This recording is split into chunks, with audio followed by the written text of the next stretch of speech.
Psaume 65, verset 3.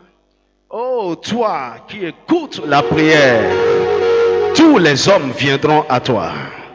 Psaume 65, verset 3. Oh, toi qui écoutes la prière, tous les hommes viendront à toi. Tiens, un homme ici, lève ta main, je vais voir. Amen. Les hommes ont besoin de Dieu. Dis-moi amen. Si tu es homme, tu n'es pas encore complet sans Dieu. Tu es limité. Il y a des choses que tu ne peux faire sans Dieu. Dis-moi amen. Alors donc, la prière permet d'aller vers celui qui a tout pour que nous ayons ce qui nous manque. Celui qui est tout suffisant pour que nous ayons ce qu'il nous faut pour être complet. Dis-moi amen. Bien-aimé, la prière, je l'ai dit hier, c'est la première, c'est la priorité des priorités. C'est la chose la plus importante. En tant qu'enfant de Dieu, on doit vous reconnaître comme un homme qui prie. Dis-moi amen. Et mon seul désir, le seul fardeau de mon cœur est que ta vie de prière change après ce temps de consécration. Dis-moi un vrai amen. Je veux voir des gens qui me disent, parce que je fais maintenant 3 heures de prière non-stop, sans aucun problème. Je fais 4 heures, je fais 5 heures.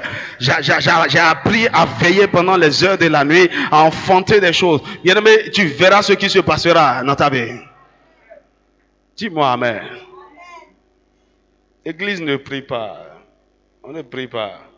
En fait, on fait beaucoup de bruit qui fait croire qu'on prie. Mais des prières qui changent les choses, qui amènent Dieu au cœur des situations, nous ne le faisons pas assez parce que nous n'avons pas, en fait, la mentalité du sacrificateur. Mais je crois que Dieu est en train de se préparer une armée. Dis-moi amen. Dis-moi un vrai amen. La prière, il y a une chose que j'ai découvert. Si vous n'avez pas un fardeau sur votre cœur, s'il n'y a pas un désir ardent pour devenir ou pour accomplir des choses grandes pour l'intérêt du royaume de Dieu, vous n'allez jamais devenir un homme de prière. Autrement dit, si vous ne saisissez pas encore le plan de Dieu pour votre vie vie de prière n'aura pas encore de sens. Si vous ne savez pas pourquoi vous êtes sur cette terre, votre vie de prière n'aura pas encore un sens. Parce que quand tu vois ce que Dieu a décidé de faire de toi, ce qu'il veut accomplir avec toi, et là où tu es, et les limitations autour de toi, tu ne peux que prier. Dis-moi amen. Écoutez, sortons de ce truc de la religion.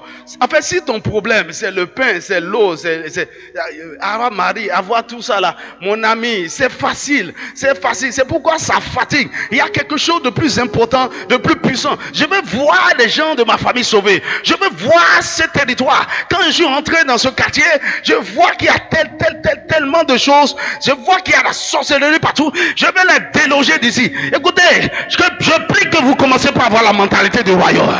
Comme des ambassadeurs qui viennent quelque part. Tu vois la misère, la pauvreté du Seigneur. Non, aide-moi à changer la vie de ces gens. Aide-moi à envoyer ces orphelins à l'école. Aide-moi à faire quelque chose. C'est un fardeau sur votre cœur. Bien-aimé, vous ne pouvez pas prier s'il n'y a pas un fardeau. Écoute-moi, qu'est-ce qui t'amène parfois à ne pas dormir? Qu'est-ce qui te tient éveillé à des moments donnés? Ou bien tu es couché et parce qu'il y a ce fardeau sur ton cœur, tu es obligé de te lever. Prier. Qu'est-ce qui te presse autant et tu fouilles ta Bible comme quelqu'un qui va à un examen? Qu'est-ce qui te poursuit et tu es en train de lire des livres? Mon ami, il y a un fardeau, il y a quelque chose de plus grand. Je prie que le Saint-Esprit place un fardeau sur ton cœur. Quelque chose qui dépasse ton entendement, qui dépasse tes besoins quotidiens. C'est là la prière est engendrée. Alors, vous priez pour un but, vous priez pour que Dieu, pour que la volonté de Dieu s'accomplisse. Vous priez, vous changez les choses.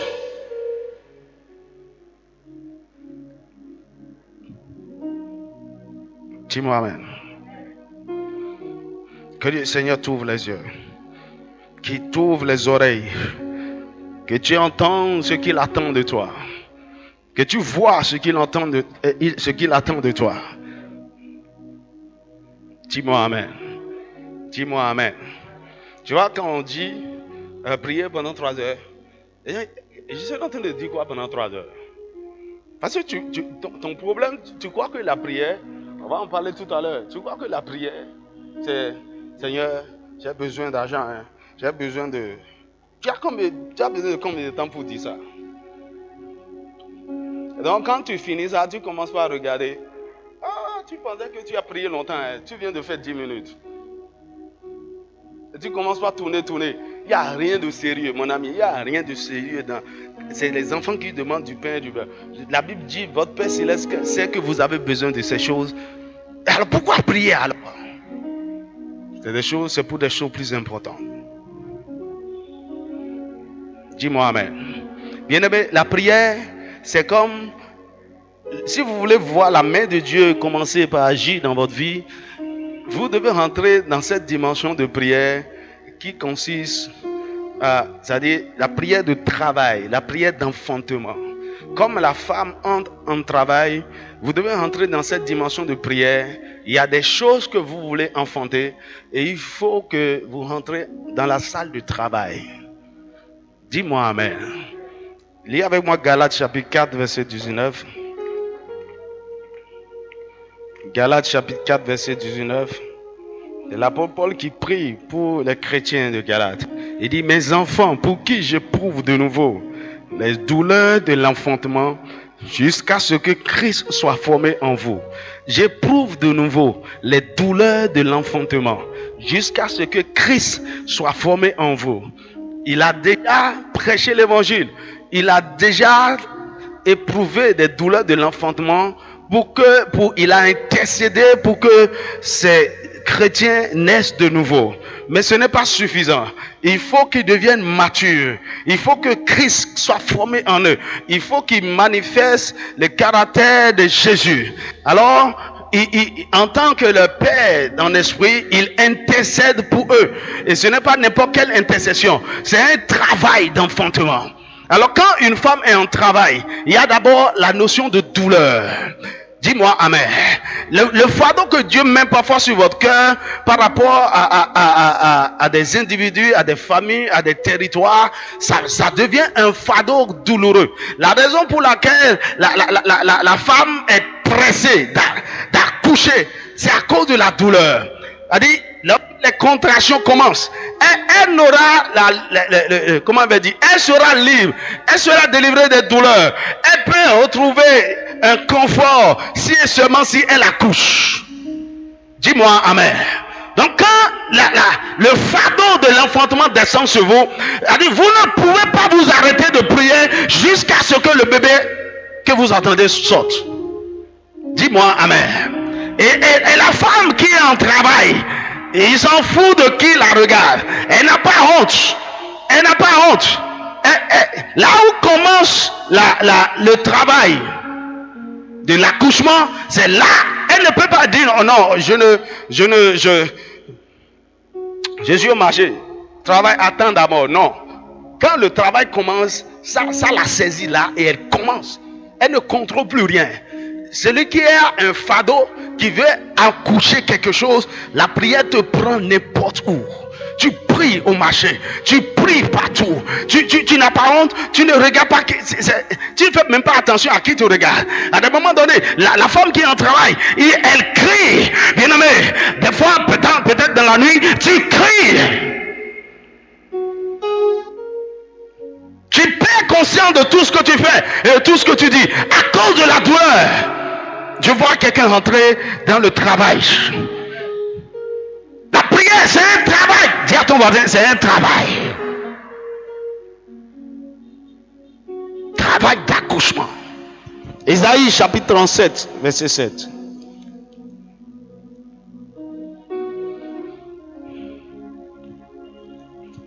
Ésaïe chapitre 37, verset 3. Ésaïe 37, verset 3. Il dit, et il lui dit, Alors c'est quand, cette histoire, c'est quand Sanchérib, le roi d'Assyrie, a assiégé le royaume de Juda. Alors,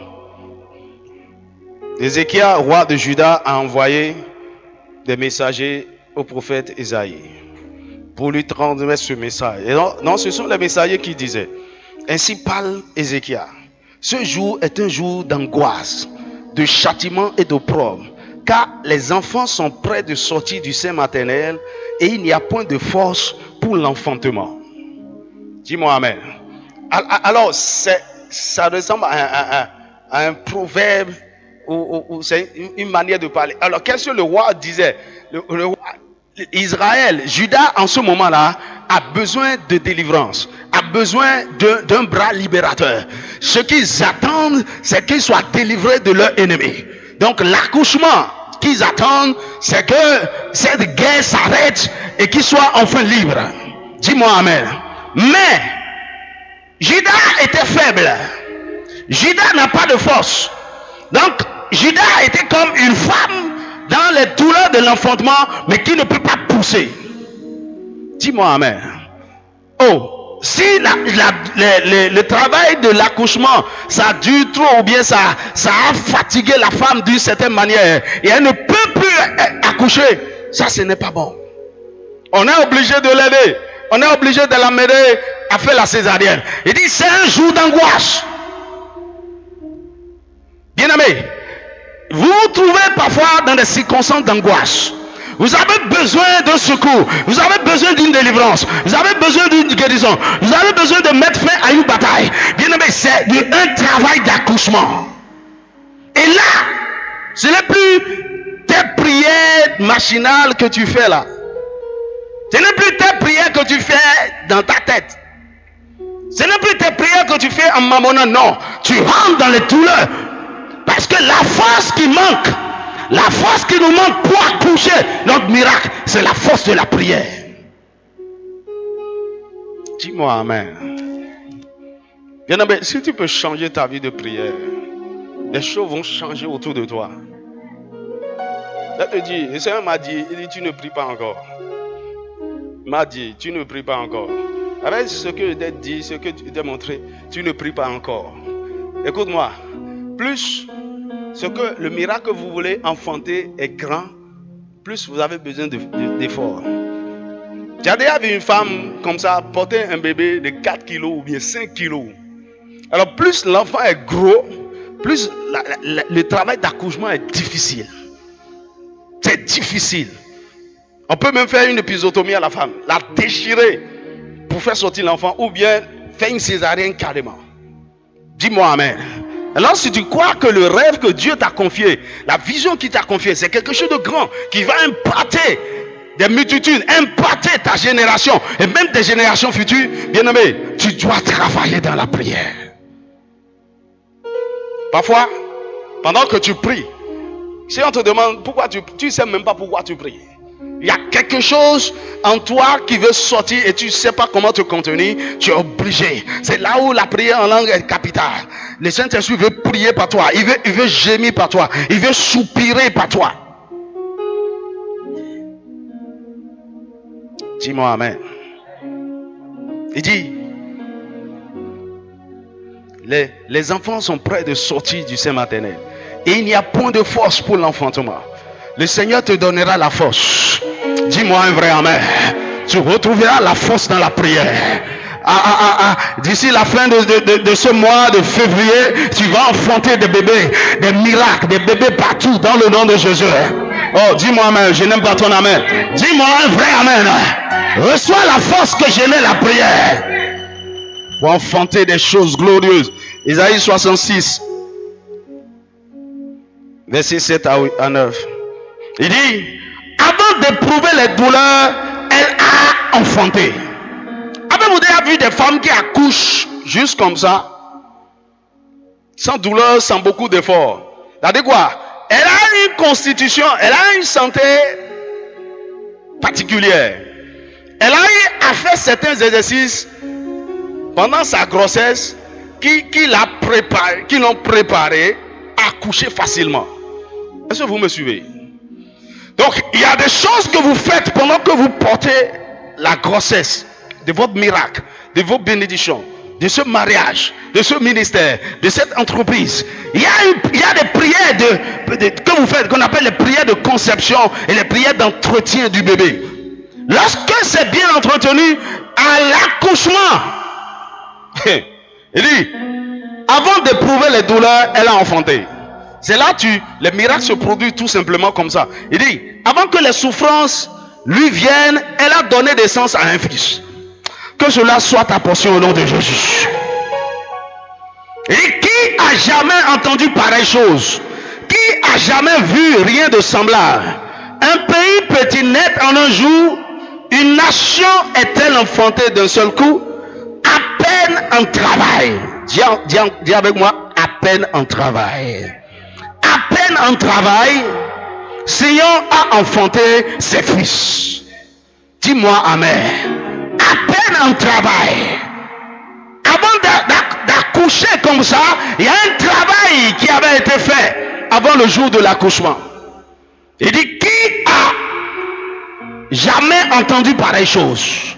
Bien-aimé, si tu veux que Dieu fasse ce qu'on n'a jamais entendu à travers toi et dans ta vie, si tu veux que Dieu fasse ce que personne n'a encore vu à travers toi, si tu veux que, écoute, il faut des années ou des décennies ou des siècles pour bâtir une nation, comme Israël a été constitué en 430 ans en Israël. Mais la Bible nous dit, en un jour, en un temps record, si vous travaillez, vous pouvez faire enfanter de grandes choses. Ça veut dire quoi? Pas une vie de prière laborieuse, pas les douleurs de l'enfantement. Ce que les gens ont pris 20 ans pour bâtir, vous pouvez le faire en 2 années.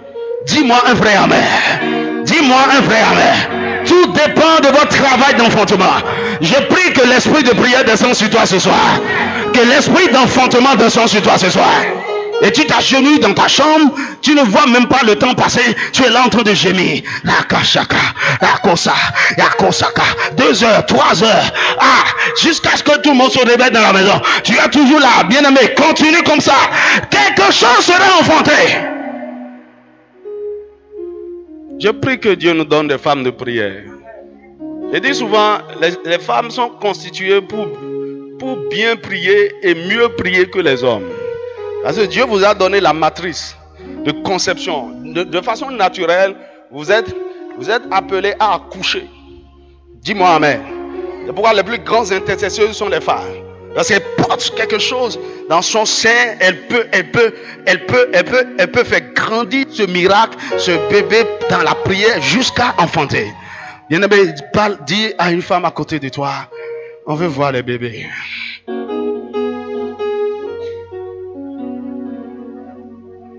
Dieu t'a donné, tu vois, les femmes parlent beaucoup. C'est pour qu'elles puissent parler beaucoup à Dieu. Pas pour faire papatoya dans le quartier. Oh, mais tu crois pas? Dieu vous a donné cette grâce-là. Pour prier, pour gémir, pour pleurer devant Dieu. Il y a un groupe d'intercession de femmes comme ça. On dit les femmes pleureuses. Quand tu les vois prier, oh là là.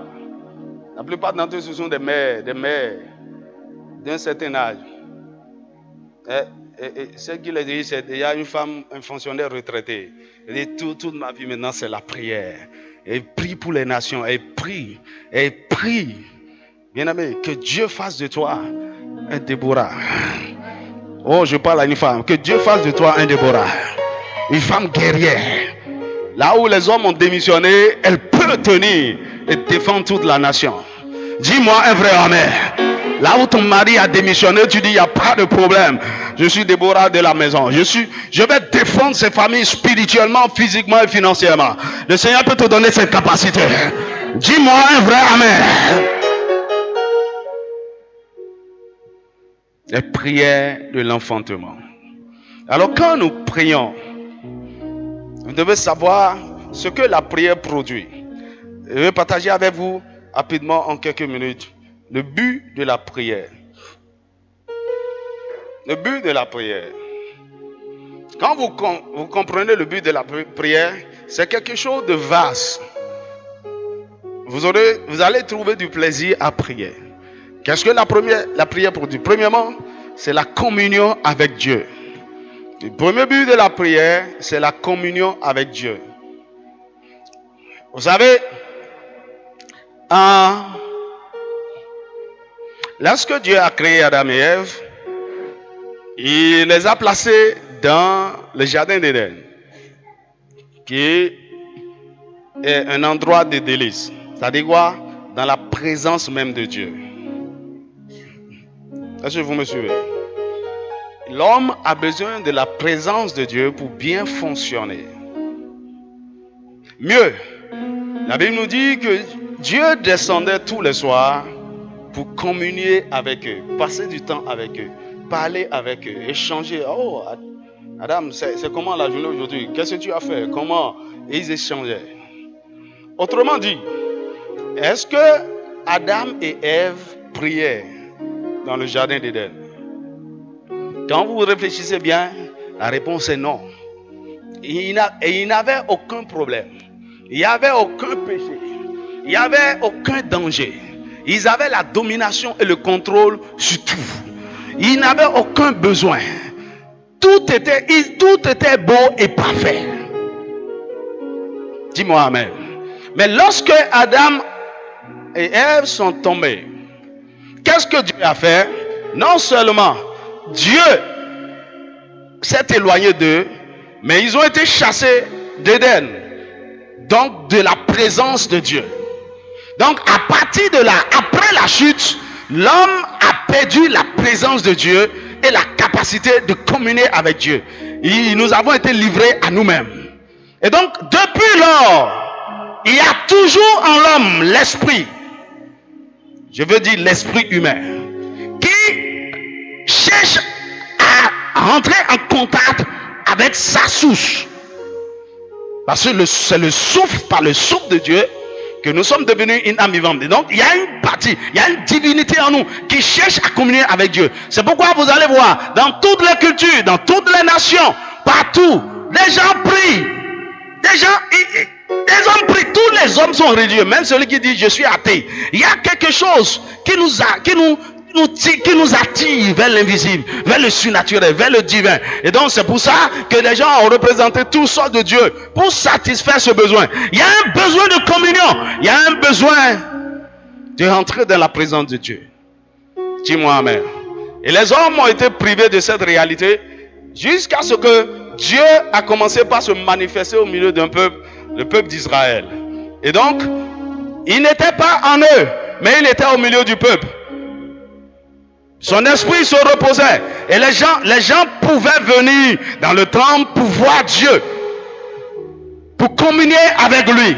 Mais dans cette nouvelle alliance, Dieu est venu rétablir sa présence dans notre cœur. Dis-moi amen. Dis-moi amen. Alors donc aujourd'hui, avec la présence du Saint-Esprit en nous, souvenez-vous, ils étaient présents dans Éden, dans la présence de Dieu. Mais malgré cela, Dieu venait communier avec eux. À cause de notre présence, la présence de Dieu en nous, et créant l'atmosphère d'Éden en nous, nous avons besoin de communier avec Dieu. Nous avons besoin de voir Dieu. On a soif de lui. On veut passer du temps avec lui. On veut l'entendre. On veut lui parler. On veut recevoir des instructions de lui. 1 Corinthiens chapitre 14, verset 2. Donc, le premier but de la prière. Donc, partout les gens prient. Ils sont en train de chercher Dieu. Ils veulent entendre Dieu. Ils veulent recevoir une instruction de lui. Ils veulent passer du temps avec lui. Donc, en réalité, le premier but de la prière, c'est pas pour demander quelque chose. C'est pour rester en communion avec Dieu. Matthieu chapitre 6, verset 7 à 8. Donc, dans la prière, de façon basique, nous communiquons avec Dieu. Et vous savez, dans la communion, de façon générale, quand je prends même la communion d'un homme avec une femme, dans la communion, vous avez besoin du temps. Quelqu'un dit temps. Pour communier avec quelqu'un, vous avez besoin du temps. Pour communier avec quelqu'un, vous avez besoin de la présence. Pour communier avec quelqu'un, vous avez besoin de l'attention. Pour communier avec quelqu'un, vous avez besoin de la communication. Oh, je vais m'arrêter là. Et donc, communier avec Dieu demande du temps pour rester dans sa présence. Être attentionné pour recevoir de lui et aussi lui parler. Être présent là. C'est la communion. Et donc, dans cette communion, il y a quelque chose de doux, d'agréable, de paisible. Oh, c'est comme vous êtes amoureux et vous êtes en présence de la personne que vous aimez. Parfois, vous êtes là, vous n'êtes pas en train de dire quelque chose de sérieux, mais juste la communion. Être à côté l'un de l'autre. Ou bien vous êtes allé à la plage, vous restez là seulement, vous regardez l'eau. Il n'y a rien de sérieux que vous dites. Lorsque vous êtes amoureux réellement, vous avez besoin de la communion. Dis-moi amen. Et pour qu'un couple fonctionne bien, il y a du temps. Vous devez avoir du temps ensemble pour communier. Non pas seulement pour faire quelque chose d'extraordinaire ou bien pour faire l'amour. Non, la communion. Dis-moi amen. Et en tant qu'enfant de Dieu, c'est la chose la plus importante dont nous avons besoin. Dis-moi amen. De la même manière, tu peux dire, oh, on a parlé. Tu peux communier avec un ami. Waouh, 3 heures, c'est écoulé. Mon ami, de la même manière, tu dois rester dans la présence de Dieu en priant et dire, oh, 4 heures de temps s'est écoulé. Et tu ne dois pas voir le temps passer. Si tu es en communion réelle.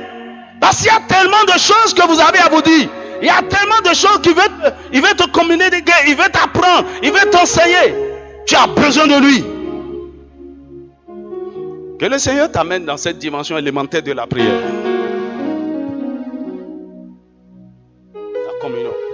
Et parfois, tu trouves du plaisir à t'asseoir avec ta femme, vous causer, vous parler. Bien aimé. Et puis tu te sens bien. Tu vois? Je me rappelle quand j'étais étudiant, j'ai invité une jeune fille au resto. Et puis on a mangé, on a parlé. Elle parlait tellement d'elle. Et puis, on a fini. J'étais rentré à la maison. Elle est rentrée. Elle m'a envoyé un message. Elle m'a dit, oh, merci de m'avoir permis de passer une très belle soirée. J'ai dit, oh, ça quoi, cette soirée est belle. J'ai mangé mon argent tout à l'heure. Et puis... Mais en fait, ce n'est pas ça. En fait, c'est la communion. Le fait d'avoir quelqu'un en face, on a parlé, elle a parlé, on ne voulait même plus rentrer. Il y a des choses qu'on a laissé tomber pour une autre fois. Et elle était contente. Mon ami, tu dois rester comme ça dans la présence de Dieu et tu seras content. Et tu dis, ah, écoutez, qui a déjà expérimenté ça? Parce que tu as l'obligation de sortir, ça te fait mal que tu quittes la présence de Dieu. Qui a déjà expérimenté ça? Oh, ok. Donc il y a très peu de gens qui ont commencé par prier. Mais c'est déjà bon d'avoir quelques droits. Parce que tu es obligé de partir, tu as des obligations, tu es obligé d'arrêter ce que tu fais. Ou bien tu es emporté dans une méditation de la parole et le Saint-Esprit est en train de communiquer les choses sérieuses. Tu dis, ah! Si je n'avais pas ce rendez-vous, que Dieu te amène dans cette dimension. Et tu communiques, tu as du temps avec lui. Écoute-moi bien. Souvent je dis aux gens, lorsque tu es au chômage et tu es sans emploi, c'est une bénédiction. Dis-moi amen. Lorsque tu n'es pas encore marié, il ne faut pas te presser pour te marier. C'est une bénédiction. Apprends à rester seul avec Dieu. Dis-moi amen. Tu as du temps. Tu as du temps. Et ce sont des investissements que vous faites. Vous allez moissonner demain. Tu as du temps à passer avec Dieu. Je vais un boulot. Et puis parfois tu deviens prisonnier. Les enfants viennent. Et puis tout. Et on n'a plus de temps. Surtout les femmes. Bébé. Elle va faire ceci. Mon ami, célibataire, pendant que tu es ici, écoute-moi. Investis ton temps avec Dieu. T'as dit c'est un investissement. Hein? Et tout investissement sérieux a des garanties, comment il va dire, des bénéfices. Dis-moi amen. Le deuxième but de la prière, c'est la transformation intégrale. Dis avec moi la transformation. Bien-aimés, nous prions, nous venons dans la présence de Dieu parce que nous sommes conscients d'un fait.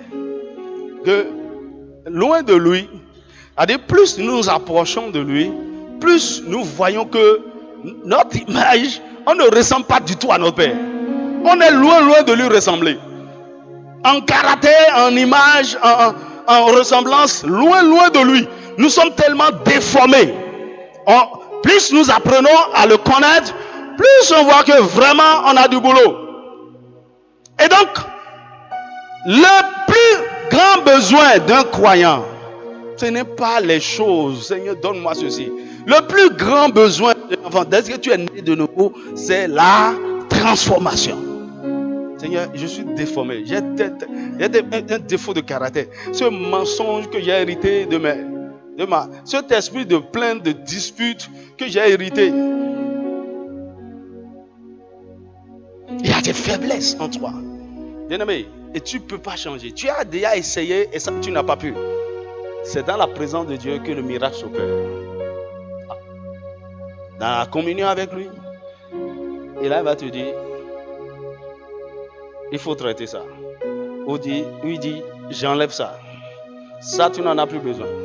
Plus tu passes du temps dans sa présence, tu vas voir que tu commences par être transformé à son image. 2 Corinthiens chapitre 3 verset 18. Il dit, nous tous dont le visage découvert, regardant comme dans un miroir, nous sommes transformés de gloire en gloire à son image, comme par l'Esprit du Seigneur. De gloire en gloire. La transformation n'est possible que dans l'atmosphère de sa présence. C'est là où nous nous retrouvons comme en salle opératoire, où le Saint-Esprit commence par enlever ce qui doit être enlevé. Dis-moi amen. Dis-moi un vrai amen.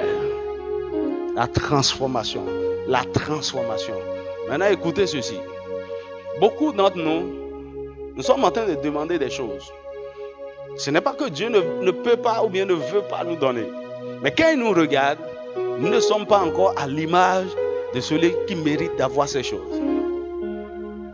Est-ce que tu me suis?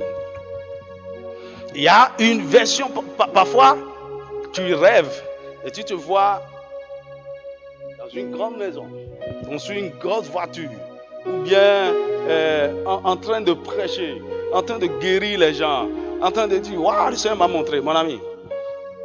La personne que tu vois là, c'est toi, hein? Mais tu es loin de cette personne que tu vois.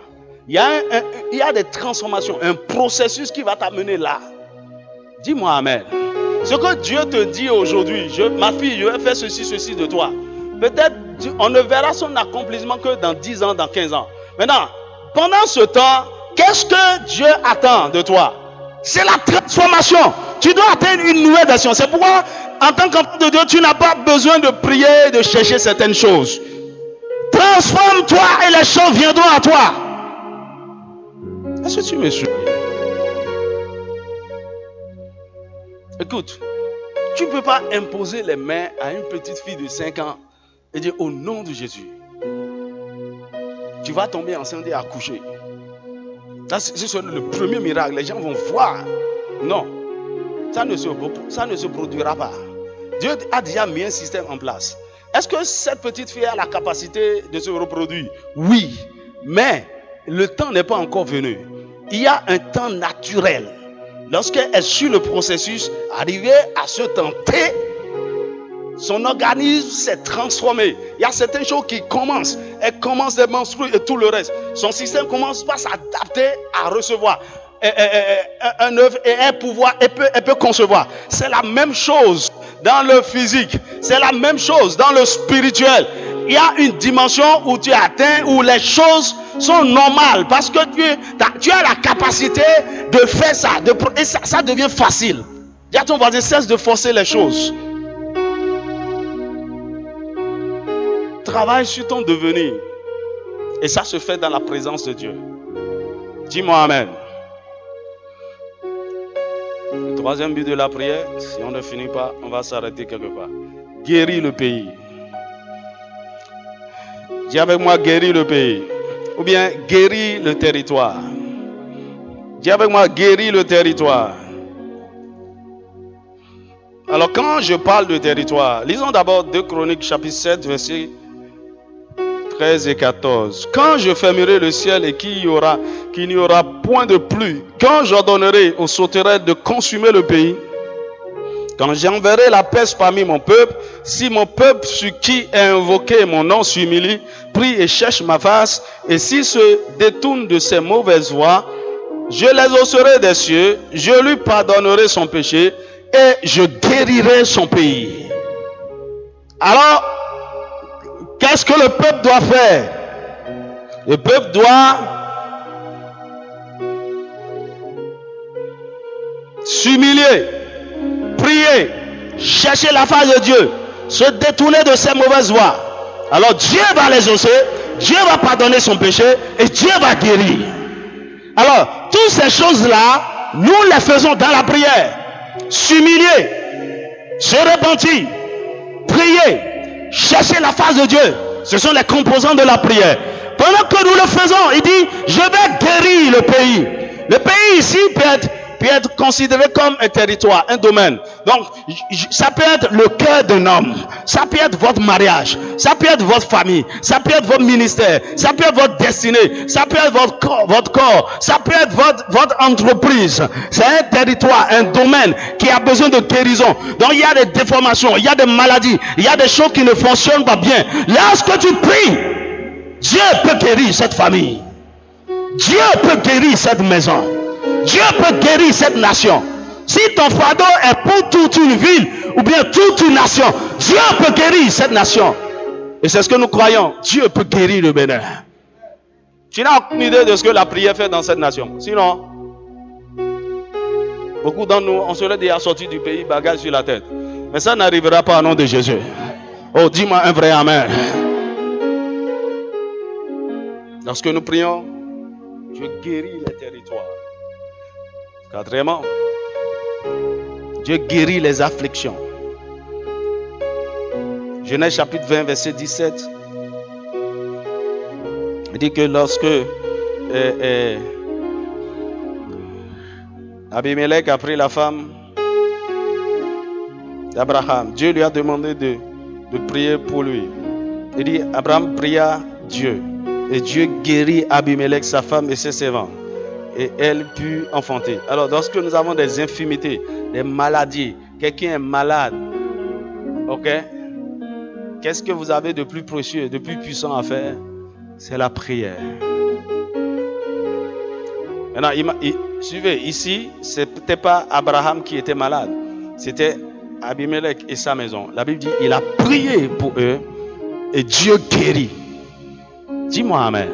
C'est Dieu qui guérit, mais il a besoin de la prière de quelqu'un, d'un intercesseur. Dis-moi un vrai amen. Que tout malade ici reçoit la guérison dans le nom de Jésus. Si tu as des gens malades dans ta famille, je crois que si on a le temps tout à l'heure, on va prier un peu pour les malades. Et Jacques chapitre 5. À partir du verset 13 à 16, Jacques 5. Il dit, quelqu'un parmi vous est-il dans la souffrance, qu'il prie. Dis à ton voisin, prie, il ne faut pas pleurer. Oh, ça me fait mal. Mon ami, prie. C'est ce que la Bible dit. Quelqu'un est-il dans la joie, qui chante des cantiques. Quelqu'un parmi vous est-il malade, qu'il appelle les anciens de l'église et que les anciens prient pour lui en loyant d'huile au nom du Seigneur. Qu'il appelle les anciens. Les anciens ici, c'est des personnes mûres, matures. Pas seulement des vieux avec des cheveux gris. Dis-moi amen. Là, il dit, la prière de la foi sauvera le malade. Et le Seigneur le relèvera. Et s'il a commis des péchés, il lui sera pardonné. Il dit, verset 16, confessez donc vos péchés les uns aux autres et priez les uns pour les autres afin que vous soyez guéris. La prière agissant du juste a une grande efficacité. Donc nous prions pour la guérison. Là je veux parler des infirmités, des maladies physiques. Que le Seigneur, que la puissance de la guérison localise tout malade ici dans le nom de Jésus. Et tout malade dans ta famille, que la puissance de guérison le localise au nom de Jésus.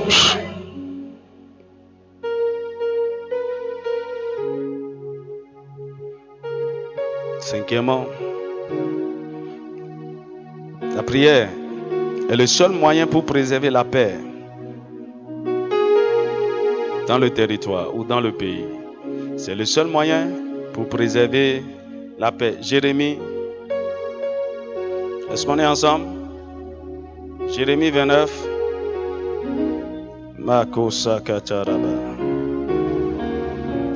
Jérémie chapitre 29, verset 7. Il dit, recherchez le bien de la ville où je vous ai amené en captivité et priez l'Éternel en sa faveur parce que votre bonheur dépend du ciel. Recherchez la paix, recherchez la tranquillité. Alors quand nous prions, qu'est-ce que nous faisons? Nous disons, Seigneur, que ton règne vienne au territoire, que ta volonté s'accomplisse ici. C'est ce que Matthieu 6, 9 à 10 nous dit. Ok, Matthieu 6, 9 à 10. Seigneur, que ta volonté se manifeste ici. La paix dans cette maison. Donc, nous prions pour que le règne de Dieu vienne. Or, la Bible nous dit dans Romains, chapitre 14, verset 17, le royaume de Dieu, ce n'est pas le manger ni le boire, mais la justice, la paix, la joie par le Saint-Esprit. Ça, c'est le premier caractère. Là où le royaume de Dieu est, il y a la paix, il y a la joie, il y a la justice. Et nous pouvons établir le règne de Dieu, proclamer le règne de Dieu sur n'importe quel territoire par la prière. Dis-moi amen. Nous sommes des agents de paix, des agents de réconciliation. Et là où il y a des troubles, là où il y a des douleurs, on dit que la paix s'installe. C'est par la prière. Alors, point suivant. La prière est le moyen pour nous délivrer de la tentation. Matthieu chapitre 26, verset 41. C'est le moyen pour nous délivrer de la tentation. Jésus a dit, veillez et priez afin de ne pas tomber dans les tentations.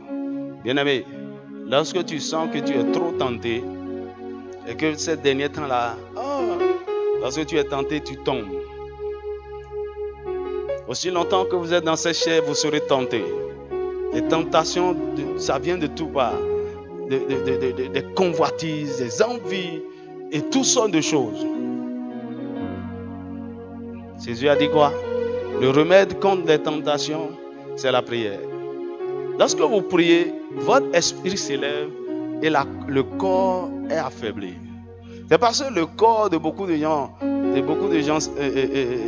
est vivant. Tu n'es pas mort. Lorsque vous êtes en train de manger tout le temps, écoutez, vous allez pécher. Pourquoi? Vous êtes en train de nourrir votre chair.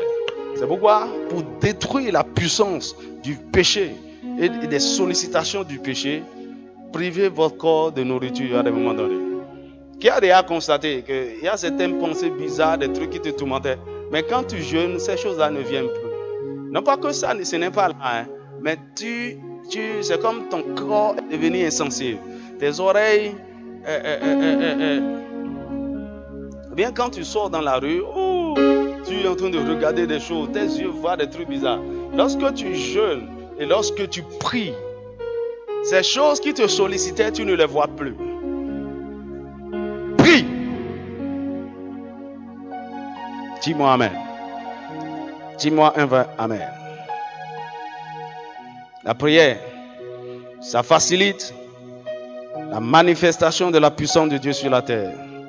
C'est un autre point. Ça facilite l'œuvre de Dieu ou bien l'intervention de Dieu sur la terre. Lisez Apocalypse chapitre 8, verset 1 à 5. Et bien, le temps pour lire. Et je parle de la prière des saints qui est recueillie dans une coupe. Et un ange a pris la coupe et l'a déversée sur la terre.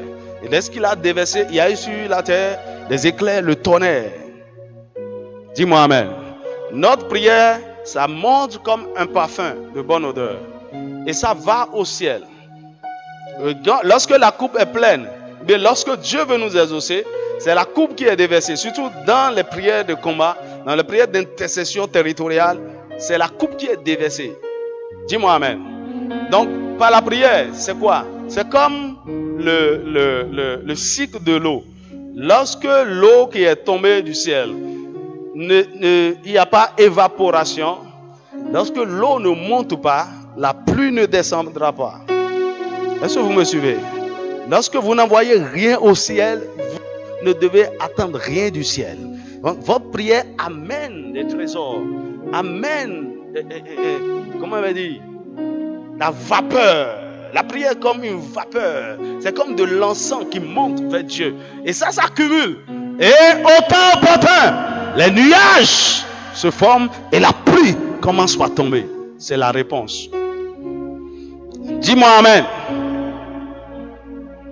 La prière, c'est le moyen de pouvoir à nos besoins. Et c'est pas ça doit être le point 9. C'est le moyen, ou bien 8. Le moyen de pouvoir à nos besoins. Matthieu chapitre 7, verset 7. Demandez et l'on vous donnera. Cherchez et vous trouverez. Frappez et l'on vous ouvrira. Mais vous allez comprendre, ce n'est pas demander seul. Il ne s'agit pas seulement de demander. Tout ce que beaucoup de chrétiens font depuis des années, c'est demander, demander. Non. C'est le niveau élémentaire. Si tu demandes et tu n'as pas, cherche. Dis-moi amen. Commence par chercher. C'est comme les enfants. À un moment donné, quand l'enfant commence par grandir, ok, va ranger ta chambre d'abord. Va faire la vaisselle, va balayer. Après ça, tu peux avoir le petit déjeuner. Ce n'est pas que c'est ce que l'enfant fait qui le qualifie à prendre le petit déjeuner. On veut lui apprendre le sens de la responsabilité. À un moment donné, lorsque tu es nouvellement converti, tu dis ok, tiens un bonbon, tiens un biscuit. Mais dès que tu commences par grandir un peu, je dis non. Tu dois contribuer à des choses dans la maison. Tu es en train de grandir. Écoute-moi bien. Tu es en train de grandir. Maintenant, il faut chercher. C'est comme on veut t'amener à mériter, mais ce n'est pas en fait ça. On veut te donner, mais on veut que tu contribues à la maison. Donc, quand tu es enfant de Dieu, tu dois commencer. À un moment donné, il y a des choses que tu fais. Tu contribues à la maison de Dieu. Lorsque tu viens, tu donnes des offrandes, tu donnes dîmes, tu sers. Il y a ces choses-là qui te qualifient pour recevoir de Dieu. Mais au-delà de ça, de chercher, il faut frapper. Là, c'est la guerre spirituelle. Je crois, demain ou après-demain, on va commencer par parler de ça. Je vais vite finir. 8 ou 10, en tout cas. Point suivant. Point 9. La prière conduit à l'intervention divine. Actes chapitre 12. La prière conduit à l'intervention divine. Vous pouvez lire du verset 1 jusqu'à 12, verset 1 jusqu'à 11. Comment l'église priait. Et Dieu a envoyé son ange. Et il est descendu dans la prison pour le faire sortir. Souvenez-vous. Hérode avait déjà tué qui? Jacques. Et quand ils ont pris prière, la Bible dit, l'église ne cessait d'adresser à Dieu des prières pour lui. Alors Dieu a intervenu et Pierre est sorti de prison. 10. La prière conduit et soutient le réveil. Zacharie chapitre 10 verset 1. Il parle de la pluie du printemps et la pluie de l'arrière-saison. C'est-à-dire lorsque vous voulez voir le réveil, la manifestation, l'arrivée de Dieu dans les vies, dans une nation. Qui a déjà lu l'histoire des réveils ici? Histoire de réveil. Tu vois pourquoi beaucoup de gens ne sont pas passionnés par la prière et ces choses. Je crois qu'il y a beaucoup de gens ici, vous devez faire un peu de théologie. Pour théologie pratique. On va parler de l'histoire de l'église. Quand vous voyez Dieu faire des choses, bouger des nations, des villes totalement, des villes entières converties, c'est des chrétiens qui ont prié jusqu'à ce que Dieu descende. Et je soupire après un réveil pour cette nation. Dis-moi amen. Oh, quand vous ne vivez pas ce que c'est, vous ne pouvez. Mais quand vous lisez, vous allez désirer ça. Alléluia. Ça dit quoi? Dieu peut descendre à un tel niveau à Calavi. Vous allez voir les lieux de prostitution fermés, les bars se fermer. Les gens, tout ce que les gens ont envie de faire désormais à Calavi, c'est d'aller à l'église. Vous allez voir les églises remplies, les maisons partout. On ne comprend pas. Dieu a pris le contrôle du territoire. Comment? Des saints ont prié. Et Dieu cherche des intercesseurs qui vont l'amener dans nos maisons, qui vont le ramener pleinement dans cette nation. Et le pays de vos noms deviendra le pays de la gloire de Dieu. Oh, dis-moi un vrai amen. Alors, 11, la prière est un moyen de protection. Psaume 91, verset 1. Celui qui demeure sous l'abri du Très-Haut repose à l'ombre du Tout-Puissant. Comment on fait ça? C'est en allant dans sa présence. Lorsque je prie, je suis caché. C'est pourquoi vous avez n'importe quel problème, n'importe quelle bataille, n'importe quelle crise, n'importe quel défi, problème d'argent, tu ne sais pas comment régler. Et tu es perturbé. Il ne faut pas courir aller nulle part. Là où tu as besoin d'aller, c'est dans la présence de Dieu. Va prier. Tu as un lieu de refuge. David a dit, Psaume 27. Psaume 27. Vous pouvez lire du verset 1 à 10. Il dit, lorsque une armée se campait contre moi, je serais malgré cela plein de confiance. Il y a une chose que je désire. Habiter chez toi, rester là, dans ta présence. David dit, le nom de l'Éternel est une tour forte. Le juste qui s'y réfugie et se trouve en sécurité. Mais comment on court pour entrer dans ce lieu fort, dans ce lieu de sécurité? La prière. Écoutez, la prière, c'est un moyen de transport. La prière va vous faire voyager. Votre esprit peut parcourir toute la terre alors que vous êtes à genoux dans votre maison. Dis-moi amen. 11. C'est bien ça, non? Ok, peu importe. Cela apporte de la force et du courage aux faibles. Lorsque vous êtes faible, découragé, priez. Allez dans la présence de Dieu. Attendez. Ésaïe 40, verset 31.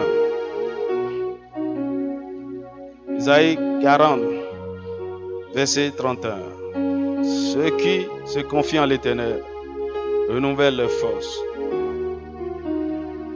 Ils courent. Ils prennent leur envol comme des airs. Ils courent et ne se lassent point. Vous recevez de lui la force. Et avant-dernier point, la prière, c'est l'antidote à l'anxiété et aux soucis. Êtes-vous anxieux? Êtes-vous soucieux? Êtes-vous angoissé? Priez. Philippiens chapitre 4, versets 6 à 7.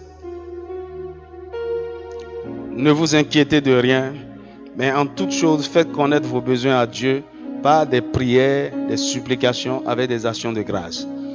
Maintenant, il dit, et après avoir prié, la paix de Dieu, qui surpasse toute intelligence, gardera vos cœurs et vos pensées en Jésus-Christ. Es-tu anxieux? L'anxiété. Il y a même des gens qui ont des crises d'angoisse. Ils ont cœur bas. Ils n'arrivent pas à dormir à cause des soucis. Ce que tu as à faire, c'est de prier. Et pour finir, la prière,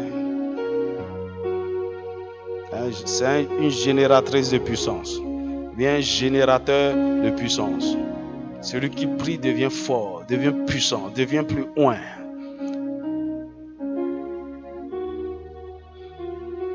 Ça dégage la puissance.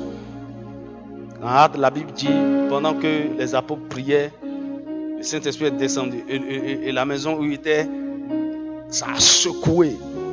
J'ai déjà vécu ça. Je priais avec un frère, la maison a vibré. C'est à Vedoko là. La maison a vibré littéralement. On priait. Bien-aimé, vous ne savez pas quelle est la puissance que Dieu a mis en nos mains. Vous pouvez libérer la puissance dans un couvent de sorcellerie, renverser les autels. Dis-moi amen. Vous n'avez rien fait, vous êtes dans votre chambre, mais quelqu'un vient vous voir que vous êtes en train de gâter ces choses. Quoi? Vous n'êtes pas sorti, mais la prière libère une puissance, contrôle le territoire, détruit les œuvres des ténèbres. Dieu ordonne que tu sois puissant. Tu ne peux pas devenir puissant sans prier. Dis-moi amen. Incline ta tête. Quand on enseigne sur la prière, normalement on doit pratiquer. On n'a pas le temps. Je te donne donc devoir de maison. Va à la maison et prie. Si tu veux expérimenter ces choses, prie. Oh, dis merci au Seigneur pour la révélation de sa parole, pour les secrets qu'il nous montre. Oh Seigneur, je vois. Donc maintenant, je peux guérir et apporter la guérison aux gens par la prière. Je peux apporter la guérison dans ma maison. Changer les choses. Je peux être délivré des tentations. Mes besoins peuvent être pourvus. Je peux attirer l'intervention de Dieu. Oh Seigneur, tout ton désir, Seigneur, crée un réveil dans ma vie de prière. Transforme ma vie de prière. Femme, écoute-moi. Par ta prière, tu peux changer toutes sortes de choses. Tu peux ramener cette maison à Dieu. Femme, ton mari n'est pas converti, c'est une mince affaire. Prie!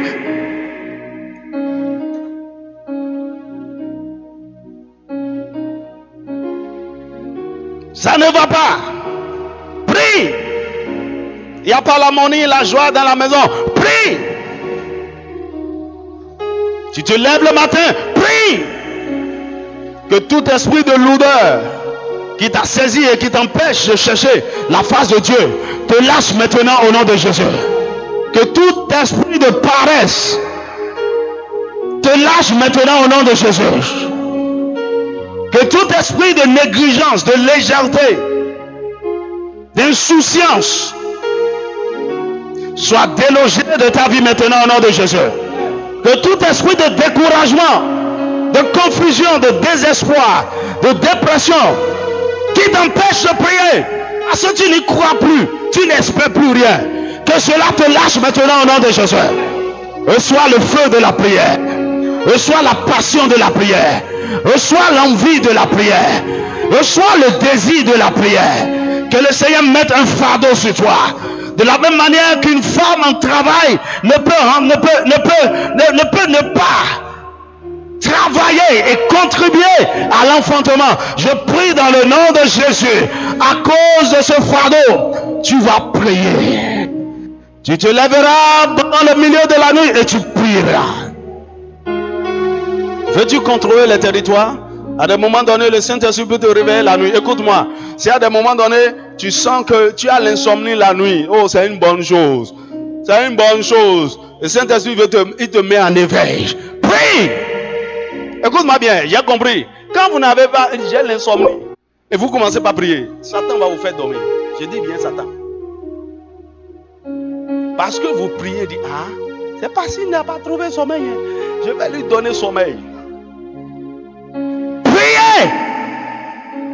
Il y a des gens parmi vous ici, le Saint-Esprit va vous réveiller cette nuit. Il va vous toucher. Il va te réveiller. À 2 heures du matin, tes yeux seront clairs comme ça. Lève-toi. Lève-toi. La prière peut changer ton histoire, peut changer le cours de ta vie, peut redonner une bonne direction à ta vie. La prière, par la prière, le Seigneur va te délivrer de l'erreur. Il te montrera le chemin à suivre. Il te donnera les armes, il te donnera les stratégies, les idées qu'il faut. Bien-aimé, prie. C'est le moment de prier. C'est le moment de prier. Shakatara broshaka. Prie en langue un moment. Sakache que Jerry brosika. Des bras cachés kataraba. Des bras cachés que Jerry broshika. Na broshake tare brashikatara. Ne bras cachés que Jerry brosika. Des bras katara broshike tereba. Maso caché que Jerry brosika taraba. Et brosakaraba kata. Oh Jesus. Dieu fait de moi un sanctuaire, pur et saint, bois juste, priant sans cesse, je serai un vivant sanctuaire. Seigneur, fais de moi une maison de prière pour toi. Oh, Dieu, fais de moi un sanctuaire, pur et saint. Toi es juste, prie ensemble, je serai un vivant sanctuaire pour toi. Dieu, fais de moi un sanctuaire pur et saint. Toi es juste, prie ensemble, je serai un vivant sanctuaire pour toi. Dieu, fais de moi un sacrifice pur et saint. Toi es juste, prie ensemble, je serai un vivant sanctuaire pour toi. I have more than the song. Today I brought myself. I am the sacrifice. I have more than the song. Today I brought myself. I am your worship. I am more than the song. Today I brought myself. I am the sacrifice. I am more than the song. Today I brought myself. I am your worship. Receive this living sacrifice. I am your worship. Accept this living sacrifice. I am your worship. Receive, receive this living sacrifice. I am your worship. Accept this living sacrifice. I am your worship. Nasoka Shakata. Est-ce qu'on peut se tenir debout? Dieu lui merci. Appréciez. Dieu lui merci. Masoka Shekete. Masoka Shekete. Masoka Shekete. Masoka Shekete. Masoka Shekete. Masoka Shekete. Masoka Shekete.